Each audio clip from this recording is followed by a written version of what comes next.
इराणने जशी मित्रता निभावली तर आपण सुद्धा मित्रता निभावली असती तर भारताला सुद्धा इराणने गॅस पुरवला असता. आता गॅसचा तुटवडा झालाय. येणाऱ्या कालावधीमध्ये बँकेमधला पैसे काढणं सुद्धा असणारा अडचणीचं होणार आहे. सरकारच्या धोरणांमुळे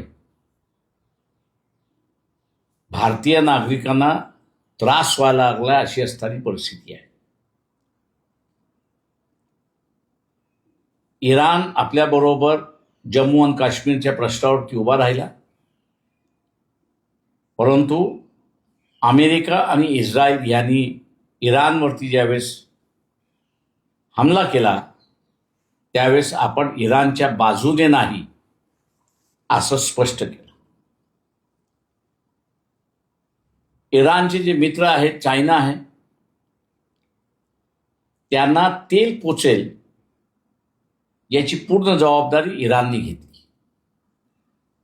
इराणने जशी मित्रता निभावली तर आपण सुद्धा मित्रता निभावली असती तर भारताला सुद्धा इराणने गॅस पुरवला असता अशी परिस्थिती आहे. आणि आज जो तुटवडा दिसतोय, गॅस सिलेंडरचा तुटवडा दिसतोय, तो कदाचित आपल्याला दिसला नसता. आता ह्या तुटवड्यामुळे शासनाने काय केलंय की इसेन्शियल कमोडिटीज ऍक्ट म्हणजे जीवनावश्यक वस्तूंचा जो कायदा आहे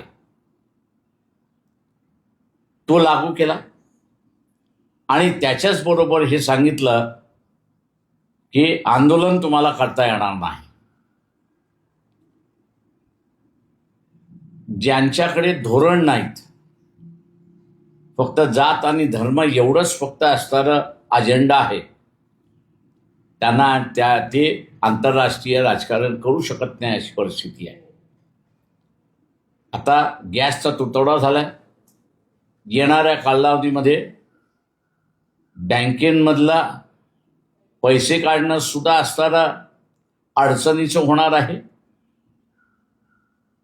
आणि ते जर झालं तर सामान्य माणसाचा बँकेमधला पैसा हा बँकेतच राहणार नाही अशी असणारी परिस्थिती आहे.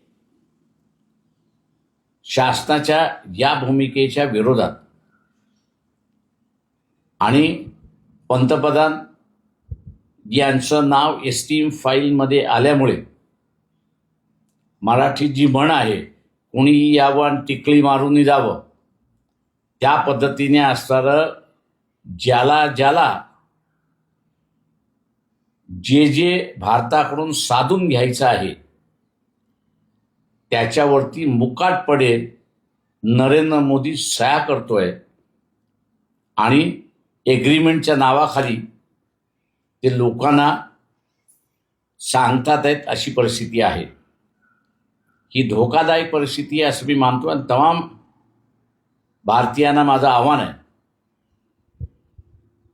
की आपण 23 तारखेला नागपूरच्या आंदोलनामध्ये सहभागी होऊन मोहन भागवत यांना आपण असणारं विचारूया की जो सांस्कृतिक माणूस तुम्ही म्हणताय, नरेंद्र मोदी हा तुमच्या सांस्कृतिक थिअरीमध्ये बसतो का, आणि बसत नसेल तर त्याला बाजूला का हटवत नाही, हा सवाल आपण त्यांना विचारूया. आणि म्हणून सर्वांनी 23 मार्चला नागपूरला पोचा असं आवाहन करतो आणि थांबतो. जय भीम, नमस्कार.